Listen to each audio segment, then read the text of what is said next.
Good evening and welcome to tonight's edition of the Ought to Know Better podcast. This is the main pod and the Berardi and Coke rolled into one. We're going to be discussing the Norwich away. So I am joined by Luke. How are you doing? Phantasmagorically.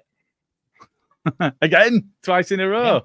Yeah. Wow. I don't know what. I'm not phantasmagorical actually. I tell you what, I feel better after that performance at Norwich than what I did before it. Good. Fair enough. We'll get into that. Probably not quite phantasmagorical, but I mean it's but all right then. Yeah. I'm Carl, how are you as doing? well. I'm doing okay. Yeah. Thanks very much. Good. No, I'm okay with Good everything. man. Grand. Still sound. Jay, dare I ask? I'm good, mate. I echo Luke, to be honest. I feel loads better after that performance. We could have won that game. That's a step forward, big time from where we've been. Yeah. So I'm buzzing. Okay, I'm good. looking forward to Thursday. Well, I'm looking forward to this podcast with all you positive bastards looking to drive it forward. Let's do that. So we'll have an intro and then we'll get into it. Hi, this is Don Matteo, and you are listening to the Ought to Know Better podcast. Let's do this.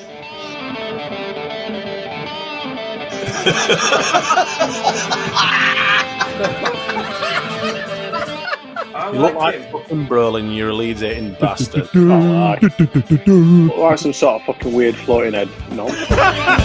You utensil player a bit, innit? I mean, I feel a bit right, dickhead. Nothing spectacular, really. I'm going to come back to you first then, Jay. Oh, God. So we will, I think coming into this, I think that the main source of frustration, contention, disappointment or trepidation was the level of performance. It'd been the level of performance coming into this position in the season. So let's just expand on your point then. Yeah, you felt it was a better performance and we could have won.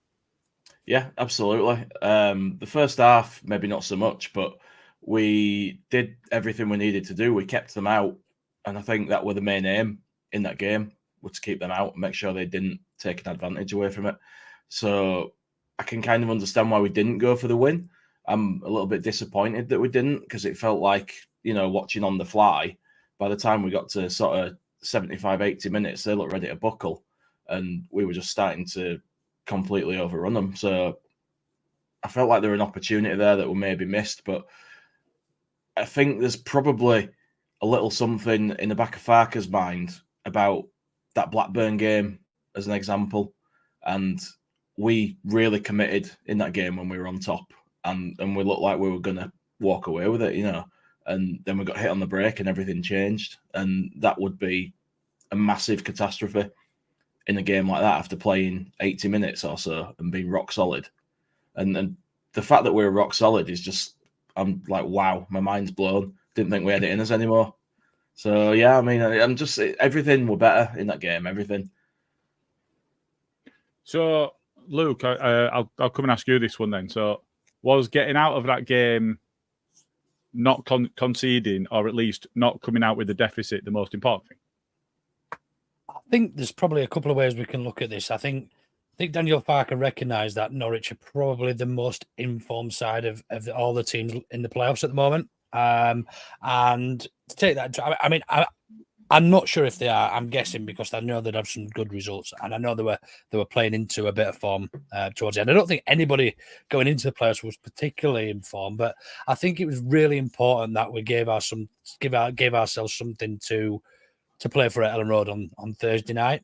However, being the dominant force that we are, or should be, or should have been in this league this season, I was a little bit not reserved. I don't think reserved is the right word, but I'm not even disappointed, but I was a little bit, some might say, shocked, having beaten them twice this season in the league, home and away, that we didn't really go for it. And now you can look at it two ways. We could have really gone for it, and as Jay said there, we could have ended up with a Blackburn scenario, or even worse, a QPR scenario, or a Saints last day of the season scenario where we had to win. We didn't have to win that game. We didn't have to win that 90 minutes of football. All we had to do was take something back to Ellen Road. And look, the bookies will have us massive, massive favourites at Ellen Road to win that game. So clever? Was it clever? If we go and win comfortably at Ellen Road or win at Ellen Road, it will be a masterstroke, and people will forget that we controlled the game. They're not going to come to Ellen Road and control the game like we did down there in Norfolk at the weekend. There's simply no way we'll let that happen. So yeah, I think it was very clever. I think it was tactically astute, and I think we saw another side to Daniel Farke with the lineup as well. He shocked a few people. So more than happy with it. I'm more than happy with it. On the other flip side of the coin, I would have liked to have been seen a little bit more dominance in terms of attacking, but I think we might see that on Thursday. So you mentioned there about being tactically astute, and I echo that. I do agree with it. Is that Farke putting a bit of bite back at those detractors that he's had, where a lot of people there's already been conversations, there's already been Farke out, and I know that a lot of this is on Twitter, which is not reflective of anything that's logical or sane. But there's already been lots of calls for him to be gone and whatever else. He's not tactically capable of it. Was that a bit of an answer to those critics? I don't think Daniel Farke reads Twitter, so probably not. But I think it's probably a bit of a look at me now. I have got an alternate plan, and I don't think we did all that much differently. I just think in terms of the lineup and the very fact that we weren't overcommitting players forward, we always seem to have, other than the Byram slide tackle on the edge of the box or just inside the box, I don't remember them getting in behind at all, which seems to happen quite often to us when we go for games. Purple gets forward and leaves a left-hand side wide open. If Connor Roberts probably starts, I would imagine, over Byram Thursday night, simply for his attacking prowess over what Byram offers you defensively. So yeah, I think we're in a great position, and I think it is. I think we have got still got the best manager out of the four for this type of position and situation we're in. Yeah, no, I think that's fair. So, Carl, I'll come to you for this one. So, Luke has just mentioned the lineup and some surprises. So, I think if we reflect on what's happened over the course of the season, that there has been shouts for Gray to be put in an attacking midfield role in front of Kamara and Gruev. Going into that game, did you expect that sort of change to be made? And once you'd seen it, how did you feel about it? I didn't expect it to be made because obviously we know what he's like throughout the season with changing things up if it doesn't need changing, really. But it clearly did. But to change it up like that was a bit of a bold move, really. I was delighted to see Gray in a more advanced role.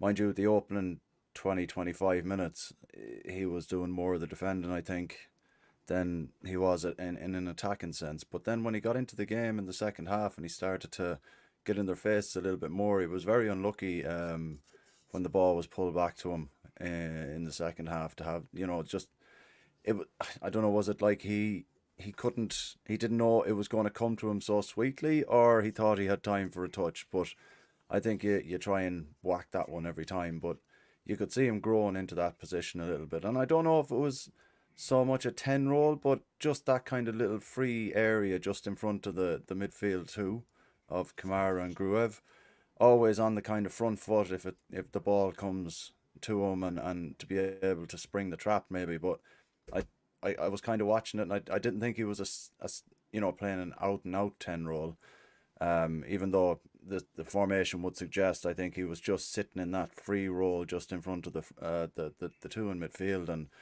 I thought he did very well. I think if you're going to make any changes, like the boys are saying, I think Connor Roberts comes in at right back for me, and it's a shame to maybe bench Sam Byram, but I don't know, like you kind of look at the way Firpo's playing at the moment, and he's having good games when we're on the front foot, and he offers something in the final third. Like we've seen his final ball in the last couple of weeks, how good it's actually gotten.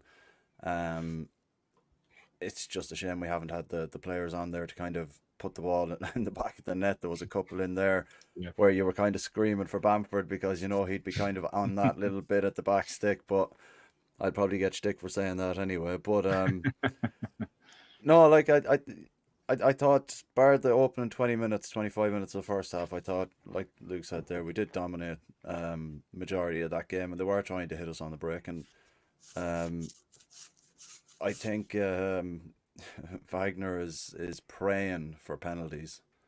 Praying for it, I think. And it wouldn't be the first time, would it?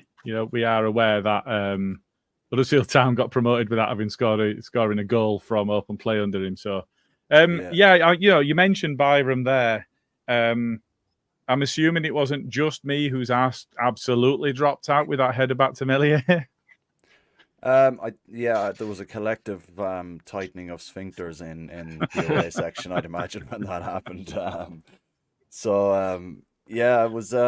He had a few hairy moments, but I think the fact that we came away with a clean sheet after the run of form we've been on, I think everyone deserves a bit of credit going there and getting that result, because we've seen how poorly we've been, and to try and pick yourself up I know it's football and they should be able to do it anyway, but it's tough. Like, there's no older leaders in that team. Like, Byram is the only one. He's 29, 30.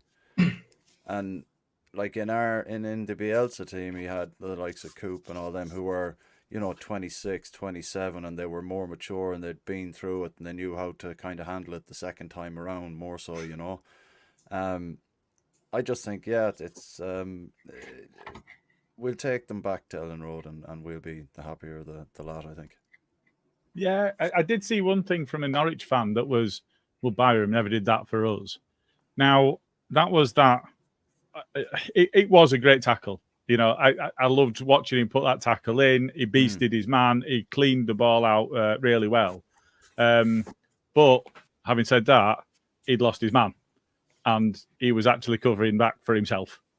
So there's a bit of plus and minus. The fact that he got back is the big deal, isn't it? Because he managed to sort it out and get himself out of danger. You are right in terms of the age. So our first 11 average age was 24, and Norwich's was 27. And if you take Byram out of that, then that's going to drop significantly. So you are right on that. Just to stay on the starting lineup for a minute. So I think you are right with Archie, by the way. I think there'd been a lot of calls for him to play at 10, but it felt like it was an 8. I think for me, I don't know if you agree, but I think for me it was, if you cast your mind back to QPR and Southampton, where we just gave the freedom of the midfield to the opposition and they just strolled through. It looked too easy for them. It felt like that was a shoring up of that. He did play in midfield. He wasn't playing in 10. He wasn't doing.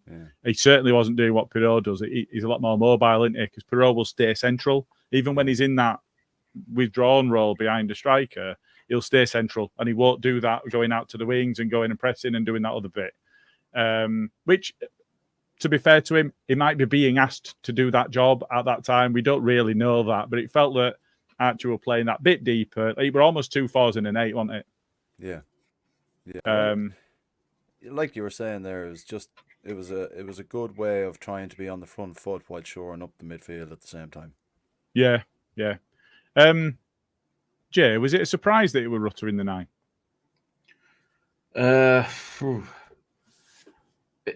If you'd said to me in isolation, Rutter at 9, I'd have said yeah. But looking at the formation, probably not as much, because he's going to put him in there. So if you're going to put him in there and you're going to put Somerville and Nonto in there, then he's probably going to put those guys on the wings. So he's kind of there by default. I'd have been tempted to put Willie up front and put Rutter on the wing instead, if he were going to go with that personnel. Yeah. Have him cutting in. Okay. Willie can. Yeah, but Willie can smash a shot away. Yeah, I think that's. There's the question then of balancing it, because Willie will go either way. Jimmy tends to cut in, so if you've got Rutter on the right, he'll always cut in left, and if you've got Jimmy on the left, he'll always cut in right, and it's almost. Do you end up playing marsh ball by default because you've got no width? Yeah. Do you know what though? I think the main reason he won't put Rutter on the wing at this point is because he doesn't have a partnership with any of the fullbacks. He's not developed that understanding. So he's not great defensively either. Work rate is minimal.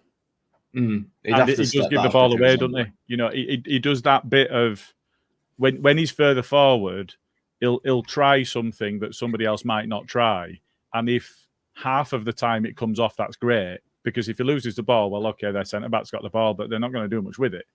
But if he does that, and their winger's got the ball because he's giving it away to them, trying it further back, because it's almost like at that point he plays. There's two ways to look at it. He either plays with naivety or he plays without fear. And if he's playing with naivety, then that's something that needs to be coached out of him. If he's playing without fear, actually, you need to develop that, because what you don't want is to introduce, oh shit, what if I get it wrong? Because that's going to be detrimental to his game. Yeah. He just needs to do it in right areas at pitch. Yeah, I think that's on right. that, yeah, absolutely. I think he gives me the fucking fear when he does it in our own in our own box, on the edge of our box, and everything else. But I think you're right. I think Farkas said to him, "Look, you're best when you're playing off the cuff type stuff. Just sit in that 9, sit in, but not as a number 9, almost a false 9, because we're not going to win this game. You don't need to be sat on the last defender, although it was for the offside goal, ironically. Yeah. But he's almost been given a license just to actually do what he does best. But unfortunate for him, he's not in form. He's not got much confidence at the minute, and everything he's doing, or the majority of the things he's doing, aren't coming off. Now, if we go back early on to early on in the season when things were going well, and we'll come on to this as part of the shit take in a short while, when he had a proper number 9 playing in front of him, these things were coming off because they were creating more space, and Paddy was pulling defenders away from Rutter, but also from Somerville, which was giving them that time and giving them that opportunity to actually do what they do best, which isn't track back and defend. It's actually unlock a defense and get a shot off, or play a great pass, or beat a man, or open play up. So it's a frustrating one, because we know how good he can be on his day, but I think without a tradition, not even a traditional number 9, a modern day number 9 in front of him, we restrict him almost, because he's got 2 players on him the majority of the time, which when you're trying to do a rainbow flick, or what they call it, where you step over it, and it just doesn't come off because there's 2 defenders on you, and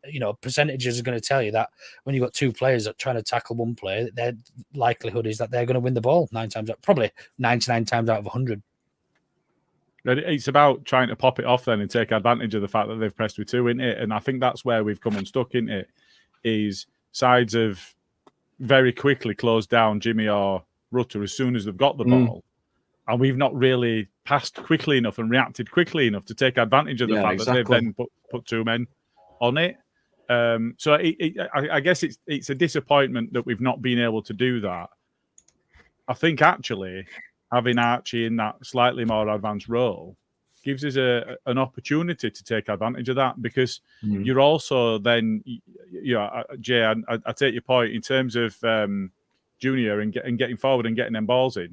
While we're not playing with a 9, it's almost irrelevant, because you're not going to get somebody on the end of them. So having the technical players that we've got, Gray, he's very strong technically. So is Rutter, so is Jimmy, so is Willie. And they can all play off each other. And it just felt like, to me, like that dynamic.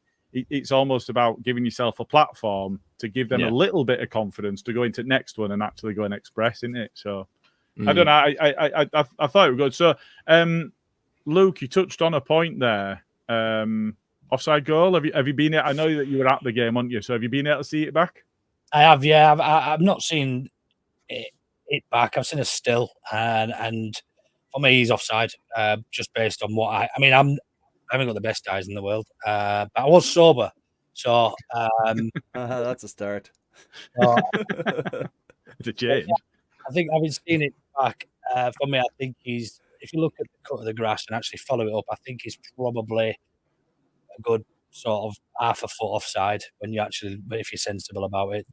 We in the ground, we thought he'd let that bit go. We thought he'd flagged for Firpo being offside, who had actually come from miles onside, and we were like, "What the frig?" But actually, yeah, when I've watched it back, it's I think it would have been, if it had been the opposite way around, would have been fuming. So yeah, I think it was offside. If I'm honest. We got our bit of luck with the Middlesbrough offside goal. Let's be honest, we weren't going to get another one there today, really, were we? And that bloody, I don't know, them the double foul on Willie Nanto to not even give a free kick. Don't start me on that, man. Jesus Christ. That was that was going to be my next question, actually. Oh, so I'll come excuse to me. you for that one. Sorry. No, you're fine. I'll Sorry. come to you for that one. So I think everybody can agree that they've got at least something wrong there, because pen, not a pen, carried on into the box. It was on the line. Regardless of anything else, surely he's got to give a decision somewhere. Yeah, and to say that when you look at the replay from it was a corner flag type replay, and you're looking at it and you can see where the ref is, and I'm not quite sure what he doesn't see there to give absolutely nothing. If it's not a penalty, then it's definitely a free kick. I've said it for a while that the linesmen now are more or less redundant, because let's be honest, they don't do anything. Like, they're given throw-ins when the ref gives it from 50 yards away. You know, they're basically redundant. I don't know how he didn't give a foul either. I'm not, you know, like, we know we're going to, if we go up, VAR is going to be in, the VAR is going to be in the playoff final. So we need to start getting used to it now, as of the playoff final. That's all bizarre. Yeah, but to not use it the whole time, and then play all season without it, then you get it at the end. You've just gone really loud, mate. I've not changed anything. But yeah, no, we do need to get used to having VAR, because it is coming in the final, and so I mean there is precedent. If you look at the FA Cup, some games had it and some games didn't. But to me, you need to define it actually from the start. It's either on or it's not throughout the entire competition. Exactly. I think it's wrong to introduce it for some games. And I know that there's precedent set in the FA Cup, but I think that's wrong. You shouldn't be playing a competition, different matches under different rules. Yeah. In the same competition. You just shouldn't be. Agreed. Yeah. Agreed. So just to finish off on the on the game then. So first off, Luke, I'll come to you for this one. It looked like Sargent was struggling, and he did come off before the end of the game. Big loss to them if he can't play. Yeah, I think he's in the top 10 goal scorers in the league this season. I never really rated him when I'd seen him play before, you know, but he seems to be doing the right things for them. So yeah, it could be a massive loss, because I think it takes away a lot of their firepower. I think the lad who came on, Van Hooijdonk, funnily enough, was looked like he'd won a competition to be there. To be fair, I don't think he was. Another Ali Dyer. He looked absolutely dreadful. He didn't know where to stand. He was when he came on, I was buzzing. I just thought, Ampadu and Rodon are going to have because Sargent won a lot of headers against Rodon. He's quite good in the air. Yeah, he did quite well, didn't he? And yeah, when that big Van Hooijdonk came on, I thought it was Pierre Van Hooijdonk at first. I thought, nah, it can't be. Rolling back the years. It is his son. Is it really? Yeah. Ah, right. Yeah. Well, Allegedly. It's quite an unusual We'll find name. out. I mean, there's only We'll one find Van out it's for Hooijdonk. nobody. Actually, there's two. So yeah, look pretty useless. I hope he starts against us because no, I'm not going to attempt anything. Don't but shut yeah. your mouth. Don't do it. Jesus Christ! Have you learned nothing? But yeah, I think God. it could be a massive miss for them. Didn't the driver Duffy look like he was struggling towards the end as well? He did, but he finished the game. So whether that was something where he was struggling and then ran it off, or something that'll come back. So I think we'll just process actually how you asked that question. I'm not going to go back to it. We've moved off, so we don't need to mention it. Yeah, he did look like he was struggling. I think one of the so the last point I was going to make on the game, I'm just going to flash up the momentum here and come back to a point that Jay made. If you actually look for audio listeners, in the second half, they barely had any of the momentum at all, and it's surprisingly weighted in our favour, I would say. It felt like we were on top, but it didn't feel like we were on top to quite that extent. And I think coming back to what you said, Jay, it felt like maybe slightly a missed opportunity because we could have gone for it.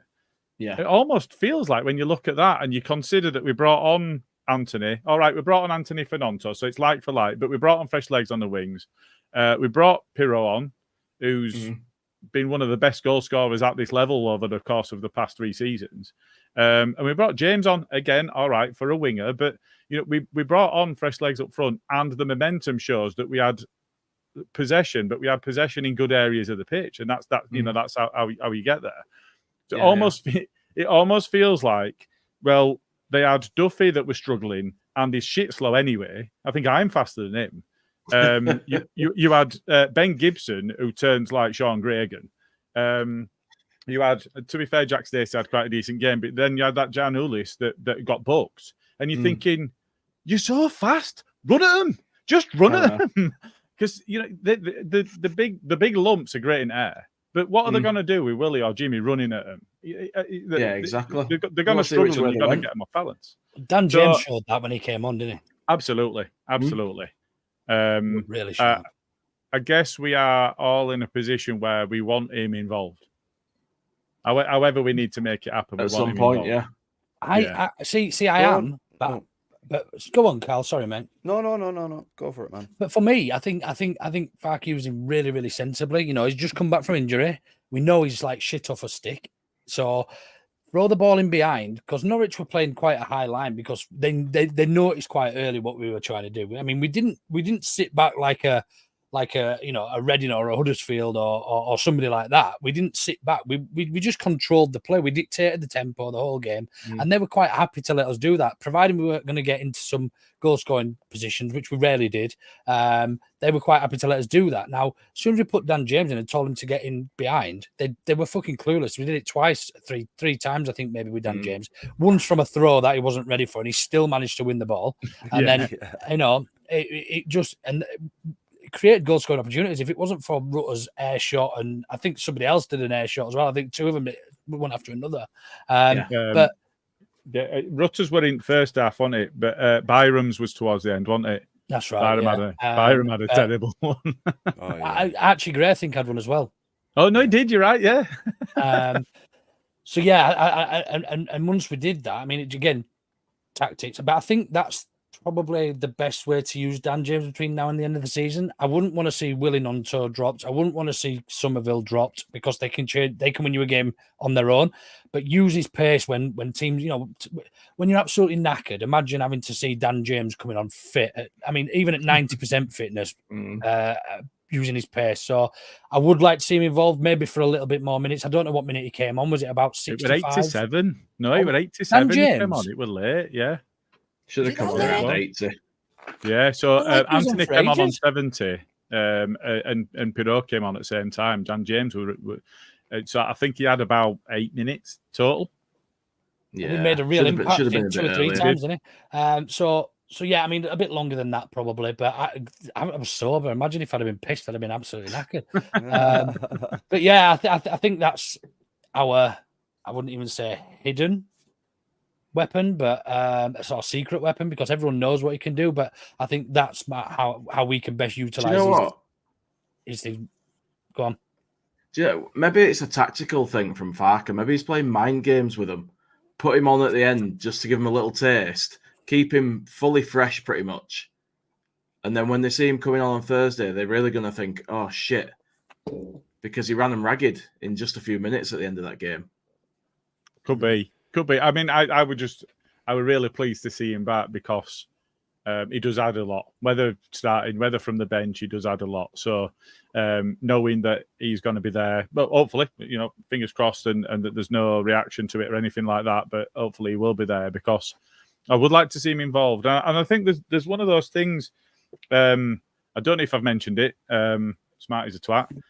He's convinced me to sign up for the Leeds 10K, and I'll be really, really honest here with you people. It's not going well. The training is hurting. It really is hurting. I'm shocked. Yeah. So I've been trying to train to get to a position now, so I can do like 3K, and I'm averaging the same sort of pace. And now I'm trying to just add to it. And it's one of those things where you try to pace yourself. And then, so we're having a conversation now. We're kind of reflecting on when I used to play at amateur level.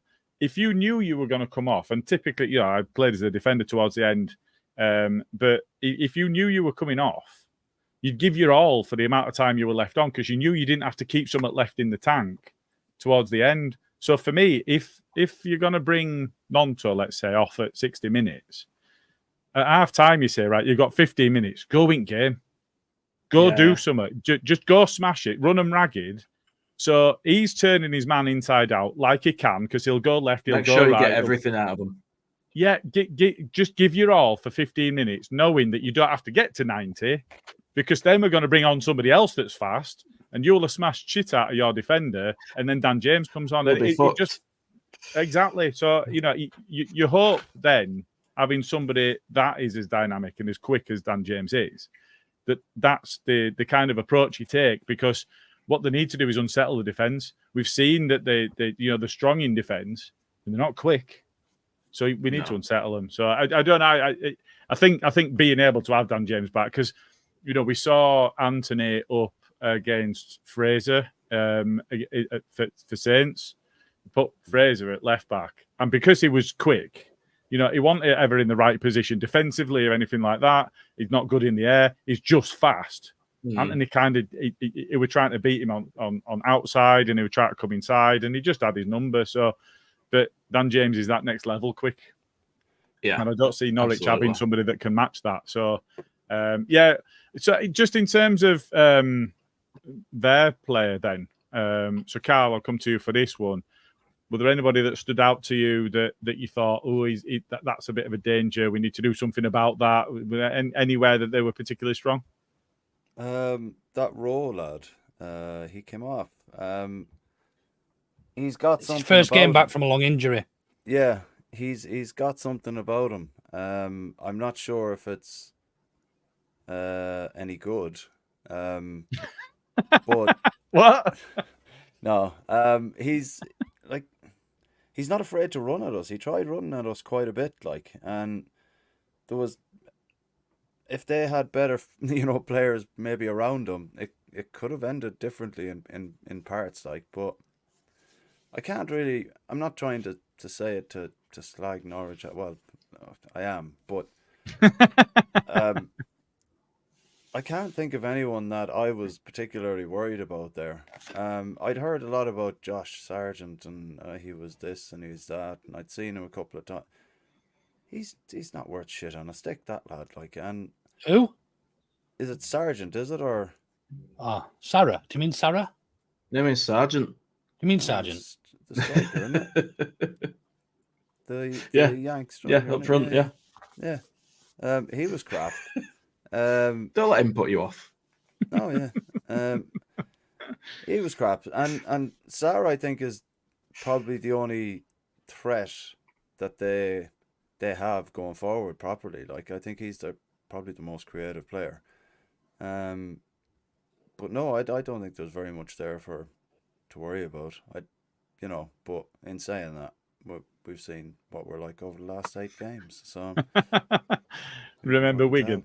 Yeah. Is that what it is? Remember Wigan? Remember Derby? Yeah, more confident going into that Derby game than we probably should have been. But anyway. Right, so we're going to do a bit of this now. Auto know better predictions. Forgot about this. So I and ahhed, and I don't know if you saw I put something out on Twitter, but Smarty went with the Saints win on this one. And Leeds got a draw, and that means that Smarty gets himself minus points. Do you mean Norwich win? Saints. Norwich win. As long as we're on the same page. No, that's me looking stuff up while I'm doing it. It's because I've not changed the name of the tab on my spreadsheet. I love a spreadsheet. I'm not changing the name of the tab. Spreadsheet or a graph, mate. I'm going to make you a little intro. Gilly's Graphs. Gilly's Put your graph up. Build a spreadsheet with Gilly. I do actually have socks that say I love spreadsheets on them. I fucking bet you do. That's when you know you need to taste air, like fresh air more often.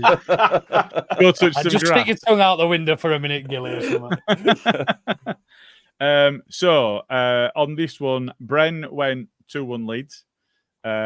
Smarty went 2-1 Norwich. Jay went 3-1 Leeds, Carl went 2-0 Leeds, and Luke went 1-0 Leeds, and I went 1-all draw. And that means I get 3 points. And that means Smarty gets minus 3 points. But that puts me 3 points clear at the top of the league. So 2 games left. Potentially 2 games. Potentially 2 games. A maximum of 2 games. Potentially. I mean, that's it for now for the predictions. We will capture the predictions for the next game towards the end of the pod. If it finishes in a tie, do the rest of us get to choose a tiebreaker? Oh, we'll have to have like some form of get that speed Yes, camera. I've got an idea. They do the one chip challenge. Yeah, they do the one chip challenge, and whoever drinks milk first loses. All right. Gilly will die before he'll give it. Gilly's done the one chip challenge. It's fine. Yeah, but you can get hotter ones now, Gilly, man. Oh God. Or you can get impossible, man. The way that his mouth and head shriveled up, it's impossible to get hot. Look like I couldn't do it anyway. I'll tell you that much. I'm a pussy. No chance. Did you see Gaz's attempt? Yes. Oh man, you had to go 10. You had to go 10 minutes without having anything at all, and I think he made 1 minute 20. Yeah. So he thinks he did it, but he failed abjectly. But not only did he fail abjectly, he then ate 2 liters of mint choc chip ice cream. That's right. Yeah, but it was mint choc chip. It was mint. It was like menthol, and he already had chili, so it just burnt him. But he just didn't think about that at all, did he? What a guy! Do you know what I think we should do? The Sir Strumman challenge, or whatever it's called, the pickled herring, or whatever it is. No chance. Absolutely no. It'd be like Jackass in the peacock. In the peacock, you clear the peacock beer garden, just all of it just going and barfing all over. I've got a real bad gag reflex, man. So I'd be the first to throw. Yeah, but that's what we should do. The first to throw up loses. Oh no, God, man. I will do that challenge if everybody else does, but I'm not doing it for league. We'll get. I'd rather do that than a hot chili challenge any day. I won't touch it. I once had this chili. I once had this chili chocolate in what's the pub called? The Grove Inn in Leeds. You know that bands in that. I once had this little tiny corner of it was called Instant Regret. The barman gave me it. He says, "Oh, just try a bit of this." Instant regret, and honestly, my mouth, I was crying. My eyes were streaming. I was coughing. I thought I was going to die. To be fair, and there was live bands on, and people were just laughing at me. Yeah, Smarty, that Norwegian shit out of a can. Yeah, that's right. Yeah. I think it's Swedish. Oh man, we could get like one of the Scandinavian people supporters to bring it over. I'm not eating that. No, it's not for us, Jay, man. It's no. It's not to do it Predictions League. I said I'll do it, but I'm not doing it for League. You can ballot. Anyway, we digress. 1 in, all in. That's it. Okay. Right. Okay. So hopefully I'm going to come to. I think it's. Oh no! I tell you what. We'll spin through some of the comments that Carl's been starring. Yeah, we've got a few here. So. Herbert's with us. Hello, Paul. Looks like the lads are still scrambling around for the gaffer tape. I think that might have been on me. I couldn't get my camera working, so we needed a restart. Welcome, Herbert. Dave Thornton. Hey? Don't know who Herbert is. I've never seen Herbert before. Welcome. Has he been here before? I think he might have been. But welcome anyway. Dave Thornton, evening, chaps. I'm not so sure about all this positivity, mind. Okay. Steve Brown's with us. Good to see Farker change formation. Defo gave us more resilience. He's rude to the man to play 9 in that formation, though. Luke, is there anywhere else he fits? In this formation, in that formation, probably Willie Nonto, because he's, as I said, we're not looking for a target man in that formation. So maybe Willie White might have been an idea. Matteo Joseph, obviously, but your only real number 9 we've got at the club, which we'll come on to in a bit, is Paddy Bamford. No, so it is, but with Bamford not available in that formation, is there anywhere else Rutter could play? Oh, is that what he's asking? Rutter the man to no, play that's 9? What I'm asking. Anyway. All right. Yeah, I think he can play off the right if he's got somebody quick and good in defence behind him, which neither Byram and Connor Roberts are. So no. Okay, fair enough. But no, I mean, it's not the question he's asking, and I think you're right. I again, and I'm not saying I know more than Farker by any stretch, but again, for me, that game was crying out for Joseph, and I don't understand us not using him. I don't get it, but ours is not the reason why. Maybe he's the secret weapon. The secret, maybe not the secret weapon. Maybe. Alison's with us. Clean sheet is a positive. Maybe. Absolutely. Big time. Maybe. Maybe. Okay. Bryn's in the house. Jesus, Jay looks like he's been rehearsing for a MCR. MCR, My Chemical Romance, I assume it means. Yeah. Oh, right. I think I know about them. They did that one epic, massive, long song that had like 3 songs in one. The Black Parade. Welcome to the Black Parade. That's it. That's the one. Yeah, that's them, isn't it? Well, that's I'm him. keeping up with the young folk. Is he? Doesn't he have bleach there in that though? Yeah, he has bleach there in like half of the stuff, and other times. And is he grey in the mouth? I don't believe so. I think he's So probably don't look like you at all younger then. than me. No, not really. No, I didn't really know where you were going with comment. To be fair, Jay looks like he's bleached his beard with a fork, doesn't he? Just put a bit of bleach on a fork and just run it through his beard. Just to try and salt and pepper it a bit. Yeah, that's it. Yeah, just get it, and I just go like this. I shaved my beard off last night, and you know, somebody that I don't really know said to me how old I look without a beard today. In office, I don't really know him. It just took me back a little bit, you know. All right, fine, thank you for that. She said, and then you went back to your office and fired them. Yeah, okay, thank you. Mark, right. Anyone else have a heart attack when Sirutu with the ball in the right back position? I think this is what you were referring to, Luke. He did a couple of pirouettes, and there were a couple of times you're thinking, "Oh fuck!" and then he got away with it. Heart attack it just does not install me with any confidence with the ball in our own half. Rutter should only be given the ball in their half. I completely believe that. Absolutely. Fair enough. I don't think you find too many people arguing with that, to be honest. Mark Wright, Wagner's already said, as minutes go by, it gets closer to pen. So are they coming to sit back and hope for a counter attack? Carl, have you seen any of these comments? Not the comments you starred, the comments from Wagner. He seems confused. He looks really confused. He's broken, isn't he? Question, you know, Carl. you know what it looks like. What's going on? Have you seen any of the comments from Wagner, Carl? I have, yeah. Nice one. Thanks, Nice one, Cammy. I don't know what you're talking about. I was in the middle Carl of writing Kamara. something there. It's all right, Carl. Don't you worry about it.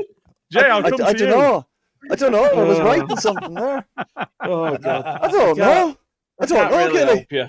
I can't really help you. I hadn't seen him. I've just seen people talking about him. Wagner said after the game that coming to Elland Road, the closer it gets to full time, the more it will swing in their favour. And I think the point there is pressure will mount on us. Right, okay. The crowd will be positive to start with, but if they can kill the game and they can quieten us down, pressure will build us over time. And he's got that. It's almost like he was saying, I've got sides promoted without scoring a goal. Imagine being proud of that. I mean, he needs to be proud. Huddersfield did it. The dog bothers into Premier League, doesn't he? Stupid. I mean, it's anti-football. Who else could have done that? Who else could have done that? I mean, if all you've got to play with is bobbins, did Wagner do it with them? Yeah. Didn't he? Then they got Shithouse bastard. All the way. The shithouse. So, I mean, do you buy that the pressure will be so great? I guess the question is, do we need an early goal, or can we manage however it falls? I think an early goal will settle the crowd. You know what it's like. Everyone's always worried until we score, especially now at this point. But I don't necessarily agree with Wagner on that. I don't think that it's going to turn toxic the longer it goes without a goal. I think people will start to get a little bit frustrated and fed up, but it's going to be like a cauldron in there Thursday. People are just going to be singing their hearts out from start to finish. It's not. I think that's what it'll be. Rather than the crowd getting nervous, it'll be just that the crowd is noisy, regardless of anything. 100%. They'll just carry each other through. 100%. I think as long as it's nil all, the crowd's just going to be going bonkers anyway. I hope so, but I I'll think tell you so, what. yeah. I tell you what, Sky have been very clever, or the league have been very clever, because they've fixtured us to play on Thursday night, whereas the other fixture, Southampton and West Brom, is Friday night. Now that would have suited us better. Look, It would, yeah. Ellen Road all tanked up. It'd have been loads better for us. Yeah, now, definitely. obviously, the team who gets through gets an additional day of recovery, but there's already over a week recovery anyway. So, yeah, I think it's a bit naughty that on whoever's part, probably Sky's, to be fair, because they fucking hate us, don't they? Probably, yeah. Fucking shit out there. They are. Wank. One thing that we didn't mention actually is watching it on telly. Luke, you were at the game, so you wouldn't have experienced this, but Carl and Jay, I don't know if you noticed, is the only fans you could hear were ours. Oh yeah, yeah. There There were a actually couple of unusual little on Sky, spells where you heard them, but not for very long. Sky Our liked fans were turning just us singing. down and then crying to our club, going, "Why do they keep being mean to us?" And then fucking know, up with yeah. our fixtures again. So, but yeah, absolutely. I mean, you were in part of that noise, Luke, so it wouldn't have come across to you anyway. But yeah, we could hear you. We definitely could. No, it was one of the yeah. better away fixtures I've been to this season. I'll be honest. Other than actually Norwich away earlier on in the season was awful especially when we're 2-0 down, and then towards the end was amazing. But just I'm not sure if you saw it on telly or not. At the end of the game, you've probably seen the stills of it. The players come over and clap the fans. Now Leeds fans just went wild then for a good. I'd say the players stood there for between 3 and 5 minutes and didn't move, just clapped, and Leeds were just singing loud as fuck for the whole 5, 10, 15. Well, it's like towards the end of the game, right up to the end of the game. Just almost a battle cry, like a cry for just one more big shift, for 2 more potentially big shifts. But I think we were the much happier set of fans. Come the end of that game at the weekend, we had a lot more to take out of that game than I think they did. Well, I mean, it's so. one of those. You expect their balls are shriveled up, knowing they're coming to Ellen Road and they've got nothing. 0-0 at their place, and they've got to come to ours now. That's there's a reason. You said at the start of the podcast that we would be heavy favourites, and there's a reason for it. Yeah, I think they've got quite a poor away record as well this season. Which travelling to anywhere from Norwich other than Ipswich is far, because you are sending nowhere. So no motorways. So they actually don't hit a motorway. Travelling up from Norwich, they don't hit a motorway until they get to the A1M, which then joins onto the M62. So coming up to Leeds, they'll be on a motorway for about 15 miles of it all. I mean, that just seems crazy, doesn't it? Because you think, well, they'll just go M25, M1 or whatever. They'll just join M1 down at Junction 10 or something. It just seems crazy. But, I mean, they might fly. You never know. They might just jump down to Southend and fly up. You never know. The Norwich has got its own airport. Has it? Norwich has got an airport. Yeah. I did not know that. They possibly will fly. But, I mean, who's buying the bangers and the fireworks to go to the yes, Carl, fireworks. It's a bit different for I think what? Fireworks? I think it's a bit different for a night game, isn't it? You've set fireworks off all night. Oh, cool. I'll just have a lie in then.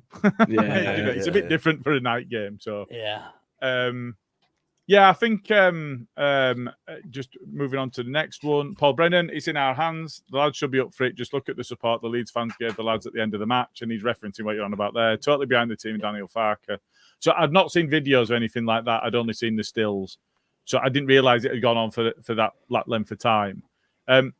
I don't want to spoil what's upcoming. There might be a mention of that in the shit take of the week. Not from me, but no. I know what you're on about, though. Anything to do with Jimmy? I know what you're on about. I'd forgotten about that. So we'll talk about it now then if nobody's put it in the brand. Basically, he stood behind some of the other players and he still stood there and he's still applauding fans. And they're going, oh, look at him. He's stood slightly apart, so he's definitely leaving and doesn't care. Look, and then he's definitely leaving. If we don't get promoted, he's definitely leaving anyway, isn't he? Let's be realistic. I mean, probably. Yes, but he's just commissioned himself a big picture of. He just commissioned a big picture of himself celebrating one of his goals, apparently. So it's not like he doesn't care at all. So stick it on side at stand so we can all look at it after he leaves.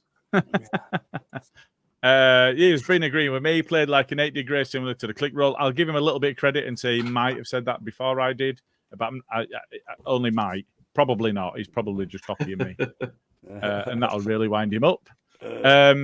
Paul again. Ellen Road will be nervous, but lads have to go out and be brave, and we should dictate how the match goes. Stay focused. We can do this, and I think that's it's on us as well, isn't it, to not convey and transmit that nervousness that we've got going into the game. We just need to make it a bear pit.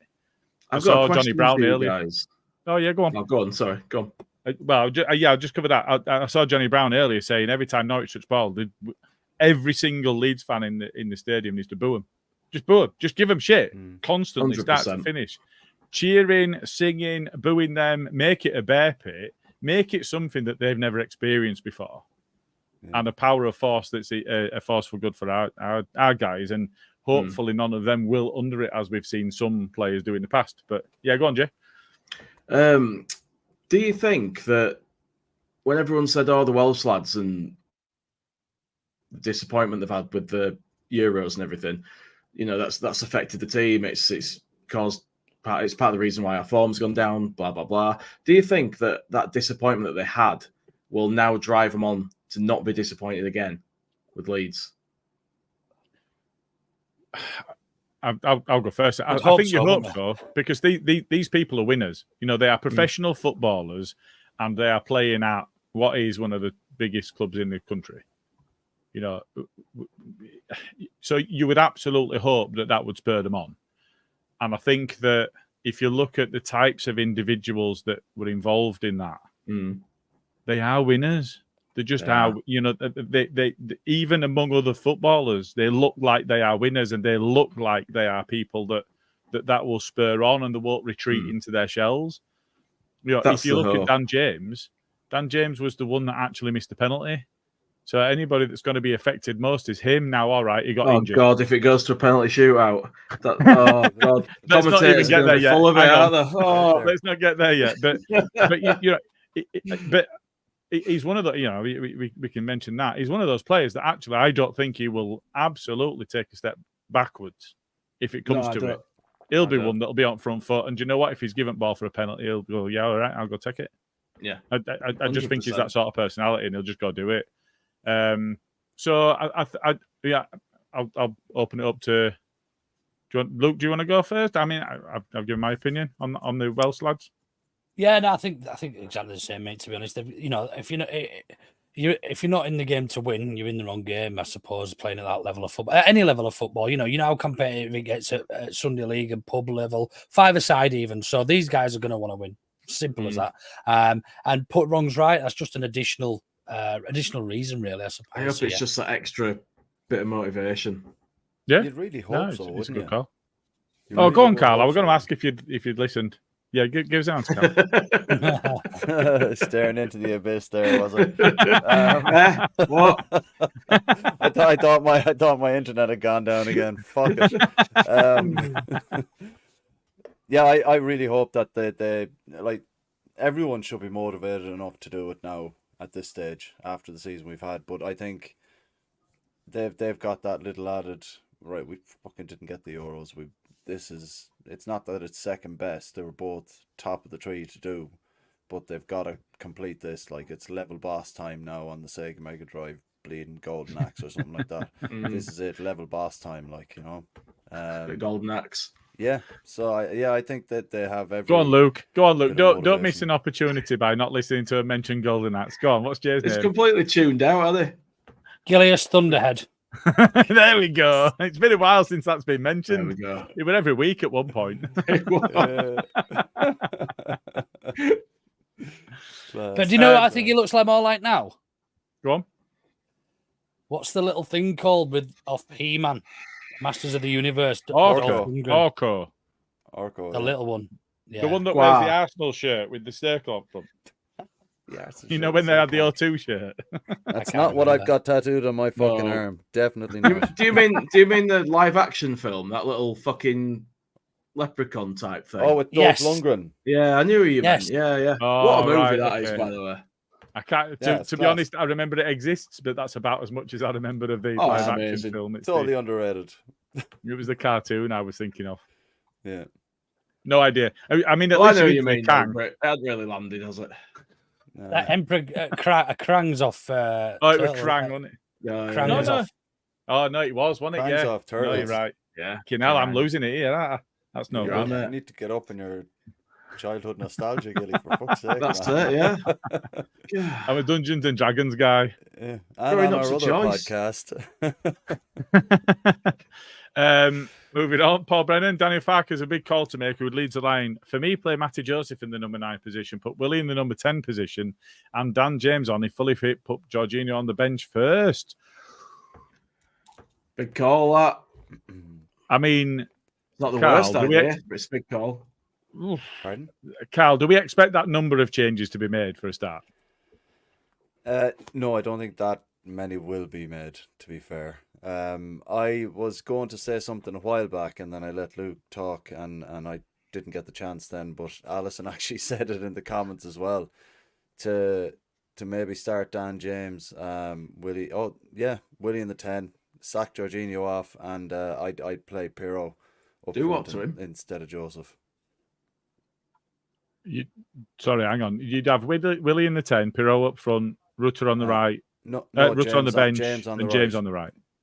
Yeah, Rotor on the bench. So yes, that many changes. Is that what you're saying? Well, that's only one because I mean, it's not. You've brought Pirro in. You've moved somebody inside. You've put Yeah. somebody Dan else James on and you wing drop from bench, Rutter. and then you've dropped We're somebody playing with else. 6 up front. 6 up front. It's like 85th minute in the Daniel Farker lineup. That's even more changes than Paul James Brennan. out wide and like- Pirro up front. We've made 2 changes there, lads. It's not fucking like- rocket science. It's like one of them So the puzzles same where as you move Paul all then. squares around. 2 changes, yeah. So the same I as think Paul. that's You more than 2 don't think changes, he'll make Carl. that many? You've dropped No, Rutter. I'm saying You've put yeah. Pirro up front. You've Yeah. moved Willie inside from the right to the middle, and you've brought Dan James into the side from the bench. It's That's exactly, four player changes. change. it's exactly the Player same as change Paul is only Brennan, 2. but Pirro It is. instead of Matteo Joseph. It's exactly the same. Yes. So yeah, I think that's So what you I don't would've think he'll said, make that like- many changes, Carl? But No, but I don't think He's he'll gonna. make that many He's gonna make changes. I that think. Oh, you think he that's should? Probably. I think probably. Yeah. Well, like Willie. We bought He's in Willie as knots a here, striker, huh? you're in knots. I'm not in knots, man. We bought Willie as a striker. He's able to play down the middle of the park. He's probably more creative in there than Pirro is when he's on the ball. I think Willie in the 10 role. But you brought Pirro in to play. Pardon? You brought Pirro I tell you what. I'm we'll saying continue in through the Pirro in comments, the and then we'll 9. come on to this when we talk about the next Fucking game. hell. Okay. Just let him go, man. Michael Brown says news on Jesse March as of 13th of May. March was appointed national team manager of Canada, who will be taking part in the opening group fixture against Argentina. Bielsa coach of Uruguay, Marsh, Canada. There is a very, very, very slim possibility, but a possibility nonetheless that there will be a Bielsa Marsh showdown. Oh, man. Now, I would love to Poetic see this. justice for Jesse Marsh. Now, do we think that this is dead funny, or do we think that we ought to feel sympathy for the fans of Canada? Because I've got no I beef just with don't give a Canada. It's shit. USMNT I don't like. I don't give I a think shit. it's hilarious. I think that this guy who was touting himself about as if he were a top manager and thought he was going to get a top job in England has now had to go manage a country that's basically not a contender for anything just Didn't he to turn get back a job into down? work. He turned Well, they were down, talking yeah. to Saints, weren't they? He Yeah, interviewed same. for Saints. I don't know whether they were offered it, but he was more talking to time and Saints. money. I wish he'd took them over. Me too. There wouldn't have been it mix at all this season. No. But I think it's very interesting to see what he does. Alphonso Davies is a winger, and Goals he's the down the highest middle, though, rated Gilly. player. I mean, hey, The goals down the middle, though. well, the goals down the middle, but he's the. I mean, you can't put too much stock by this, but it does show the level of play that we're talking about. He's the highest rated player on the new FIFA Who? in the world, and Who is? Alphonso Davies. And you're going to have Jesse Marsh, and he's a winger, and you're going to have Jesse Marsh managing him. Well, probably have him on long throws. Well, that was mentioned on Twitter a few times today, Was it? and I think it will be very, very interesting to see where Alphonso Davies is rated. He'll put him back at fullback. He's played there, and he's played fallen fullback. off the Did you see his international goal the other club day match. in the Champions League? By the way, with his right peg. Yeah, ridiculous. So, yeah, I mean, some people won't care at all. I would love to see Bielsa smash his Canada side to bits. Oh, me too. On the basis that they went and replaced him with him when he just doesn't play the same sport. No. It's Imagine Jesse beats him though. Then what? Then we kill him. I think that's the only answer. we don't mean that on this Works podcast. For me. Views are of individual. Oh no, I shouldn't say that at this point. It was me that said it. No, views are of the podcast, right? Yeah. No, You're with me. no. No? Oh shit, I'm on my own. I I think this is Danny from Not Another Leeds podcast. Can Jay tell me his shampoo supply because his hair is glorious tonight? It's because I used Claudia Winkleman's bathwater. You told me you drank that. I do. Well, a little bit, and then port rest on. Get a taste first. Paul Brennan says, the officials are a shambles. Honestly, the FA is run by Dick Turpin. Daniel Farke got 12 letters of apologies off the FA, for fuck's sake. For goals and penalties, we should have had too late. We lost the point, for fuck's sake. I think we got Paul's 2 had letters, enough. I think. Yeah. No, we had 6 2 months ago. Have we really? Yeah, we've had quite Yeah, a 10 or I've had 11 loads. going into this game. That were before the Sunderland Hull kind of run. I think that might have been just before the international break that Farke said that we'd had 6, or the club said that we'd had 6 letters of apology. Farke said redecorating his house with them. You can tell Paul is really mad there because there's only one emoji. He wanted to get out quick, didn't he? Yeah, just one angry face. He's telling them. Yeah, you're angry, Paul. He's a fan of emojis, though, isn't he? So you can tell you are right. We're feeling it, though. We're feeling it, Paul. We get Absolutely, man. Absolutely. Ian asked a question for you, Luke. How fits Bamford? Did you 9 see out him? of 10. Oh, would you? Oh, sorry. Would you? How Would you? fit is he? What in terms of his? How fit is he? Oh, you like Patrick like that, do you? 9 out of 10, straight up, man. It's the posh voice, isn't it? Yeah. No, Does a bit. Dad we're owns not- JCB. We're not seeing him this season, as far as I understand. Might never see him Really? again. I've not heard that. Really? Yeah. Oh, dear. Jesus. Okay. So start Joseph then. Exclusive. It's not an exclusive. It's just what I read. So, Luke, I think you and I, once more, under the breach, dear friends, once more, had a bit of a tete-a-tete with other people on Twitter today about Bamford. And there are still some people that don't see him as a viable option and don't think that we're better with him than without him. Now, I think there's lots of different ways to look at this, but ultimately all you can really, for me, look at is what we have, not what we should have, not what we should have done, not what we've done in the past, not who we've had in the past, but what we've got today. If he's fit, and I want each of you to give us some input here. If he's fit, are we better with him or are we better without him? Luke first. Simple. With Carl. Yeah, with. Jay? Ooh. Probably with. I felt like he wasn't contributing as much in the last couple of games he played. Like we weren't really creating chances, but that's not all on him, obviously. So probably with on balance. So that's almost a clean sweep because I think we are light years better with him than without. I don't even think it's close. The way that we line up, the way that he makes space for others. And I know some people have said, no, that's a myth. And I suspect that Bryn will be in the comments because I'm in the starred one, so I can't see this. I suspect he's in the comments because he's not a fan. But even he'd been turned for a little while when he'd come back in. And there were lots of different moving parts. And there always is in a squad and a first 11 from that turning point when we were playing Cardiff and so on, coming into the new year, and we got onto that run. Gruev coming in, he really settled down the midfield. Ampadu dropping back and playing in defence. There were multiple different things. But one of the things for me was Rutter dropping into the 10 and Bamford playing up front as well. So, lots of moving parts, but he was part of that success that we had, that for 96 years or whatever it had been, we'd never had a better run as a club. I think there's a lot to be said for that. Yeah. There's a nice tenuous link here into the shit take of the week, actually. Well, you say that because that's all of the starred comments. So... Hey, has got a shit take this week, my little sparrowfart. That was beautifully done, Luke. It's almost like we're professionals. Seamless. So I've got two this week, and the first one is around the conversation we've just had, and I don't want to get too much into it. I want to show you it because I think everyone needs to see it. But essentially, what I said was something along the lines of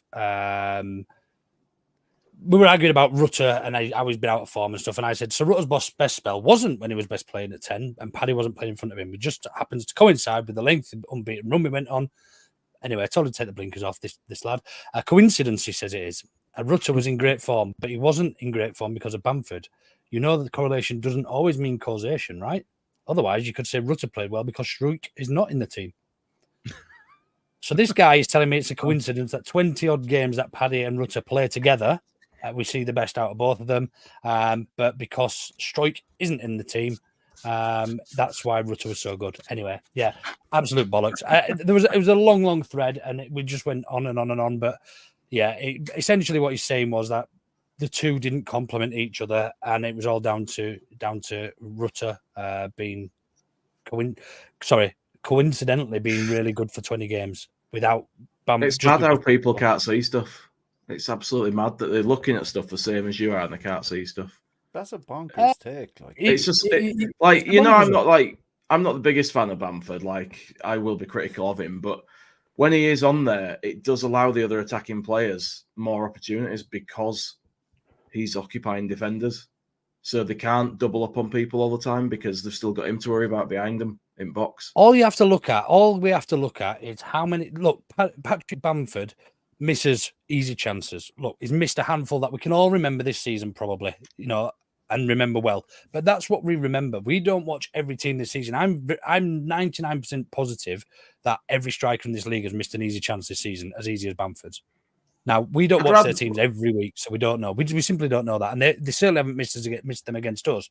Now, what I'm trying to suggest is that we are a better team with him in the team. Now, is he the answer for the future? Probably not, because he's 30 years old, but what he does very, very well, and it complements the style of play we play. And that started under Marcelo Bielsa, by the way. The type of football, the press, and everything else that went with it. What I'm not having is saying somebody that Rutter was really good for 20 games that just coincidentally happened to be when Rutter and Bamford played together. That's not a coincidence; it's correlation. So, that was it really. I want someone better than him, but he's what we've got, and he does provide other opportunities for others. And he's the best that we've got. That's not to say that he should be missing the chances. It kills him, and he does. On the other, and that makes me want someone else. And he's missed more chances than anybody else in this division. How many goals? How many goals has he scored this season? Bamford. Yeah, how many goals do you think he scored? I'm going to correct you here. I don't know. Has he scored 11? No, he scored 9. But how many starts do you think he's made this? How many starts do you think he's had this season? Scored 8. Was it 16? Not far off, 15. So 9 goals in 5 starts. There you go. I wasn't far off. I'm not completely sick. Which is over a goal every other game. We can't read that. Oh, no, we can. It's all back to front now. No, anyway, I get what you're saying. I've got my criticisms. I know what you're saying. If he scored every chance he had, his numbers would be massive and higher. But then he wouldn't be playing for Leeds United in the Championship. Let's be honest. If he had, right. But the main point I was trying to make, Jay, was that we don't seem to create any of these chances without him very minimal. I get you. I get you. To be missed. So I get you on that.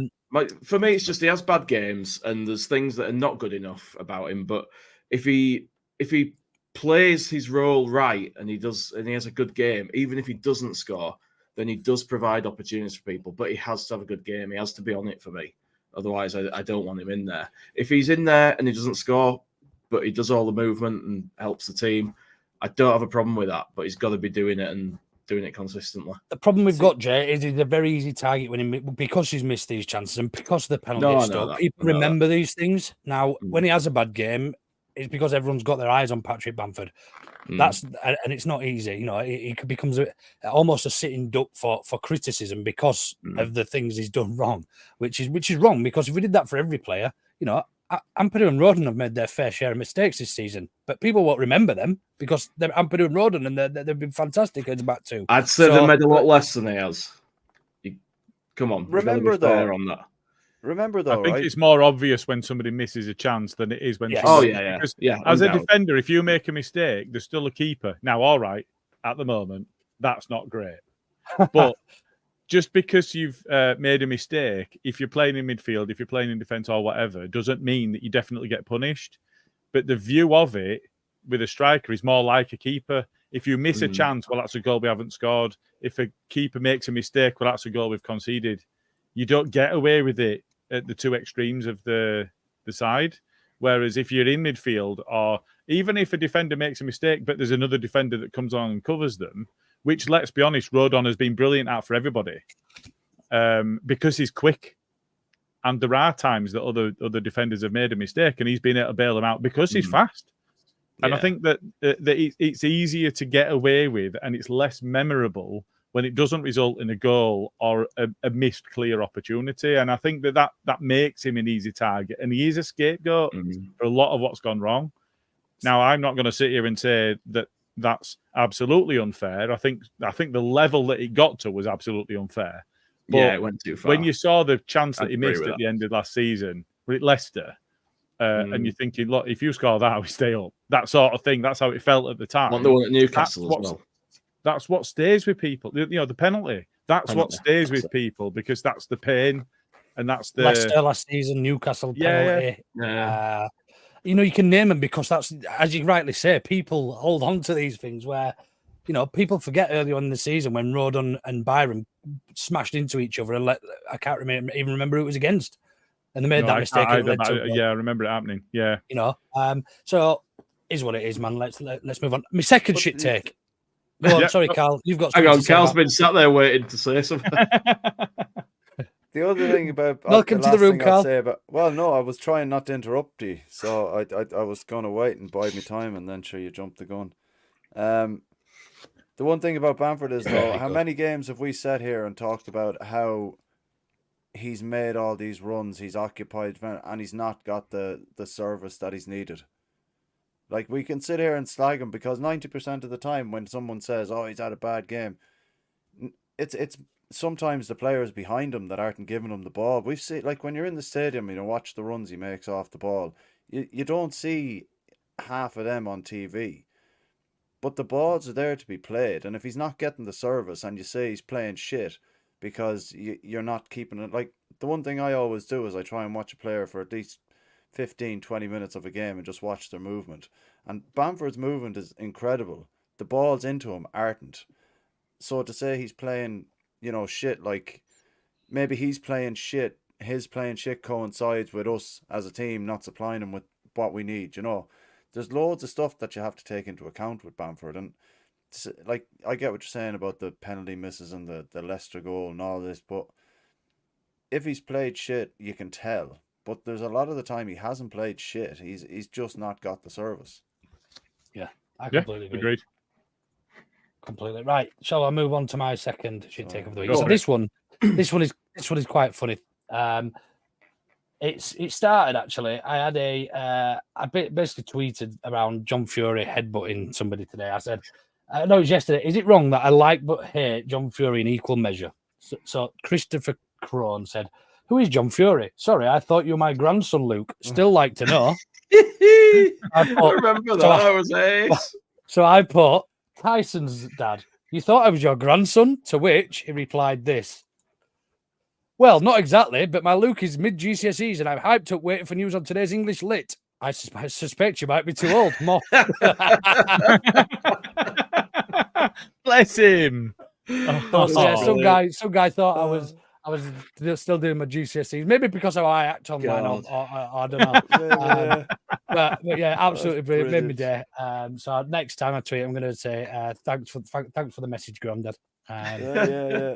I might tweet him now and say got an A-star in my English lit and just really wind up. Got an A-star, send me my money. So that's my two out the way anyway. I don't know if anyone else Thanks has got. very much. Jay, I think you said you had one. I have, yeah. I've got this one. I feel a little guilty for snatching this out of the comments of someone else's channel, but it stood out to me. I just wanted to bring it up. That's all. So I've got this guy that was in Joe's comments. I got a lovely picture of Joe there, which you'll love. Could have cropped it. Andy McIntosh. It gives more context, doesn't it? Andy McIntosh need to put out different team to Fox Wagner.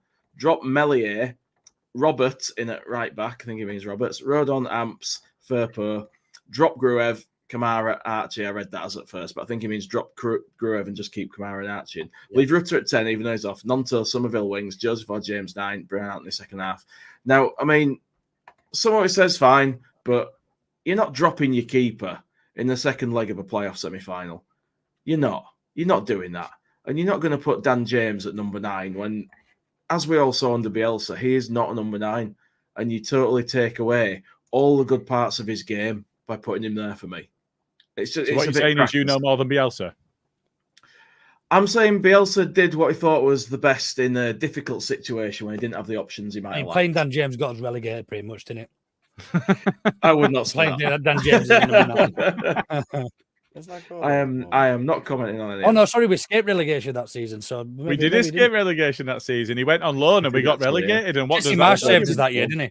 It wasn't Rafinha. But actually, apparently, it was Dan James playing up front that saved us last season because he went on loan to Fulham and we got relegated. So if we'd have played Dan James in 9, we might have stayed up. Jesus Christ. Has anybody else got one? I should take, I think. I think I hooked you on my response to this when you shared it within the group, Jay. So my shit take is Jay thinking that I was serious when I was saying that we should drop Melier and we should make all of them changes that it lasted like one message and it was so ridiculous. I said, you're on the line. It was about 4. Even you are that. Right, there is a poll live. Bamford does feck all. Luke's English literacy, I can't say it, literacy exam, ironic. Dropped a lot of them, and Jay's a bit gullible. So yeah, get your votes in, and we'll see who wins by the end. You've definitely failed that English exam. I just picked up on one comment just while we were going through that. Bryn Johnson says the only person worse in the league than Bamford in front of goal is Rutter, and I want to absolutely address this because George Massey gave us the best and worst finishes in the Championship this season. This is goals against XG. So Morgan Whittaker is a plus 8.5. Johnny Rose plus 6.7 and Gabriel Sara 6.6. Rutter is far and away the worst finisher according to the XG stats, which I don't 100% think that XG tells the full story. But on this basis, Rutter's the worst at minus 6.3. Matt Godden is second worst at minus 3.5. And Jack Redon is third worst at minus 3.4. And actually, as Luke will well know, because I shared this stat earlier today, Bamford is our most effective attacker going on the stats of goals and assists per minute out of any of our regular starters. Here you go. So, there is a thing to be said for not being too dramatic about things. Having said that, I also think that there's something to be said for not taking stats 100% at face value. So it's all well and good. I think some of what Jay was saying is where my hat is on it. That when Bamford's on it, you can tell. I think the other thing is the same is true of Rutter and the same is true of Perot. That if they're not on it, actually quite early on, and you're in for a frustrating game, and that's true for all three of them. Pirro can't receive a pass or play a pass when he's not on it. It just seems like he ain't capable of doing anything. It's mad, isn't it? To know that he has such ability, because we've seen it. We know he's got it, but when he's not on it, It's really Infuriating. strange. It is infuriating. You're right. Okay, so just the last bit, because I've just noticed that we've been on for nearly an hour and 20. It's been a long old slog. I just really quickly want to touch on the next game. Because Carl, we're gonna have winning for him. I'm going to come to Carl on this one. Give him an Get a opportunity word to in, say is it? something first. That's right. Thanks, Gilly. So lineups. We've already talked about you think that we should change the entire front line. Are you changing the entire defence, or are you keeping that fairly static? Fuck it off. Just fuck the Putting whole lot Charlie off. Cresswell Fuck in. it off. Bringing back Fuck Liam defence as Cooper. well. I don't think Darlow he'll in change there. anything. Cooper and Cresswell. Yeah, that's it. Just go for it. Play the kids. Jack at left back. Play the kids. They're all fucking kids at the minute. I don't think he'll change anything. I think he's going to stick with what got him a 0-0, really. I think if we do only see any changes, I think it'll just be Dan James in for Nanto. You said earlier on this podcast you think you see Connor Roberts starting over Byram. That's that I think. That's not to say it'll happen. You're asking my opinion on the change your starting mind. lineup. Oh no, you mean that's what you would do rather than what you think Farker will do? No, I think Farker will play. No, the but same yeah, team. but no, but yeah, but.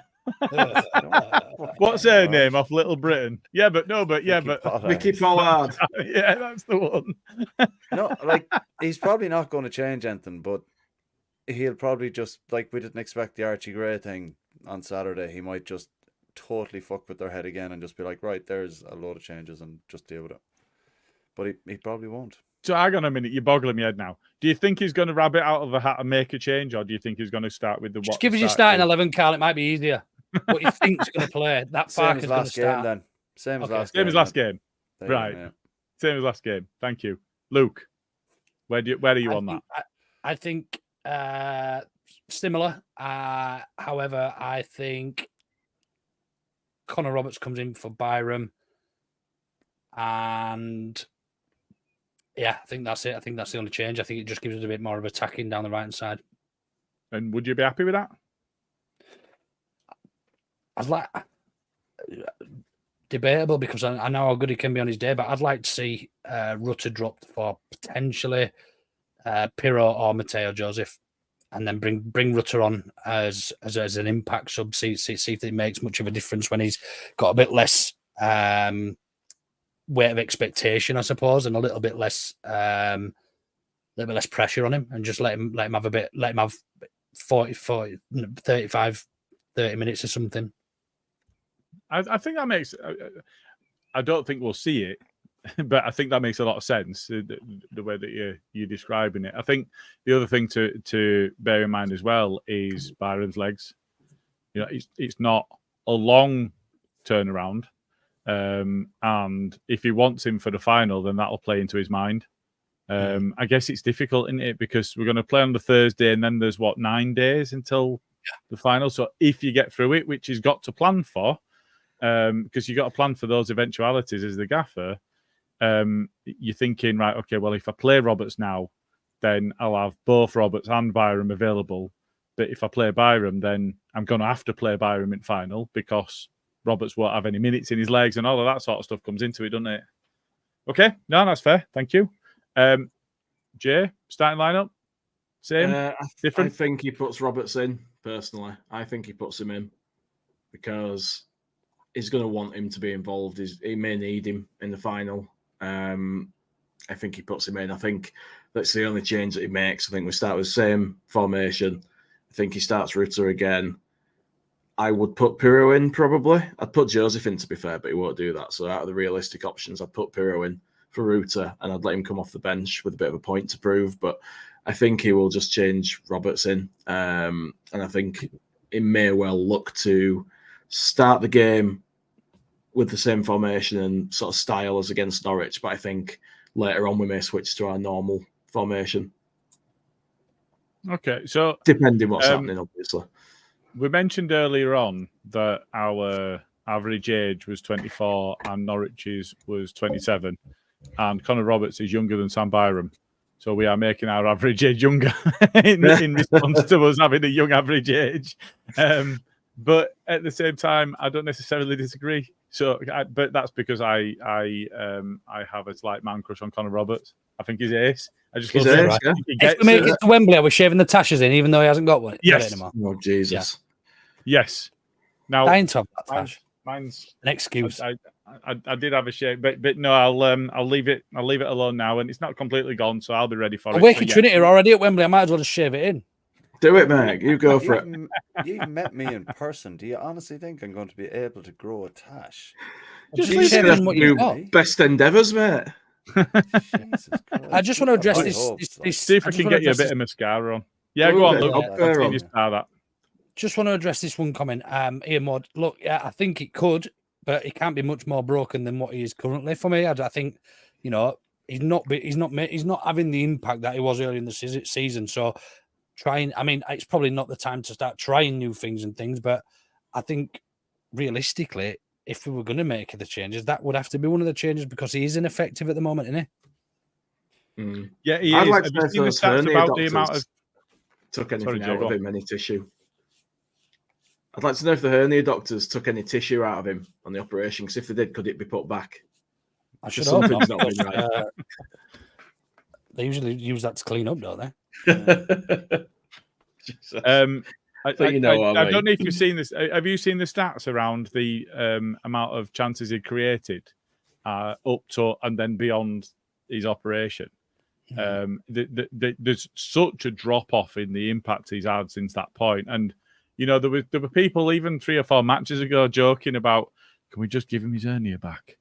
Now, you don't know if we'd be in the same situation if he'd played, because if it had been bothering him that much that they felt that they had no choice but to do it now instead of the end of the season, then it's clearly bothering him, because otherwise they wouldn't have risked it, because he was playing well before it. So, you know, there is that bit of, is he played himself back into fitness and into form?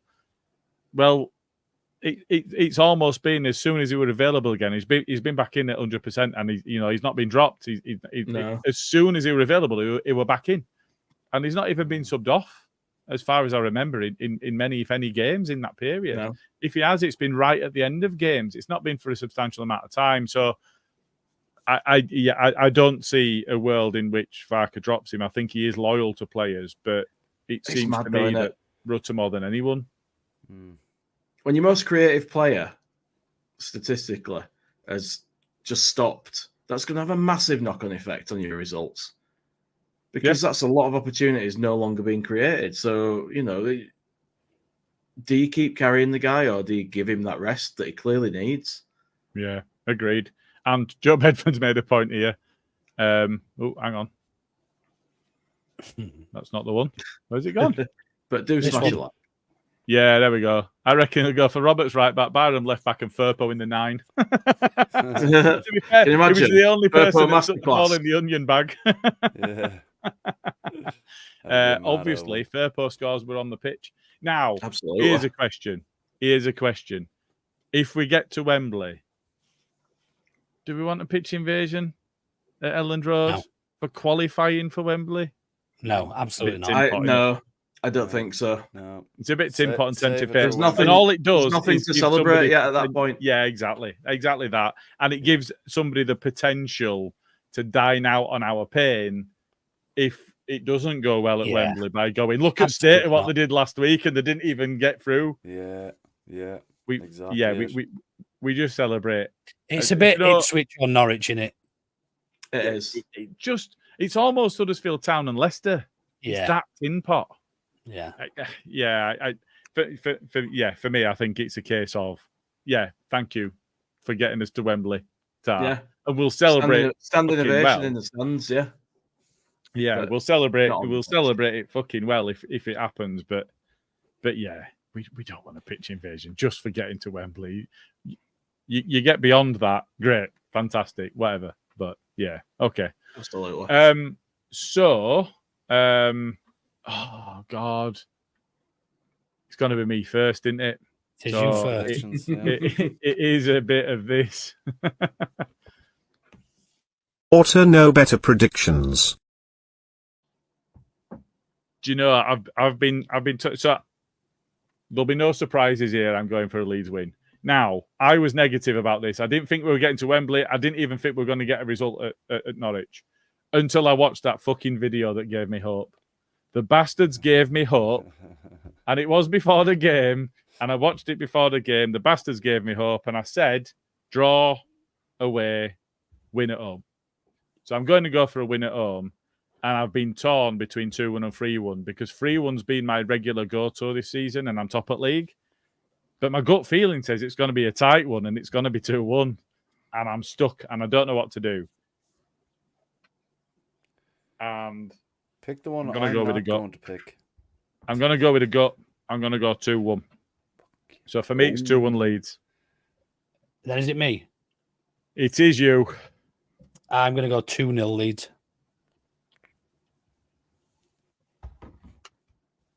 Carl?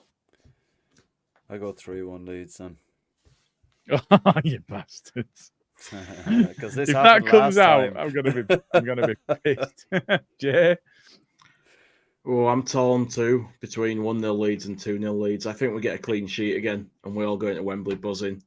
But I really want it to be a really strong performance. So I want to say 2-0, but my gut's saying 1-0, like a narrow win. Okay, I'm going to go with a gut 1-0. And I think, correct me if I'm wrong, Steve Brown was first in the comments, who's also gone 1-0 Leeds. Mm-hmm. There was actually one a little bit earlier. 3-0. How early? How early? That was it. That was 11 minutes ago. No, far too early. Yeah. That was Steve Brown. So I've just Smarties and Bren's to get. Carl's fuming because he wanted Gilly score.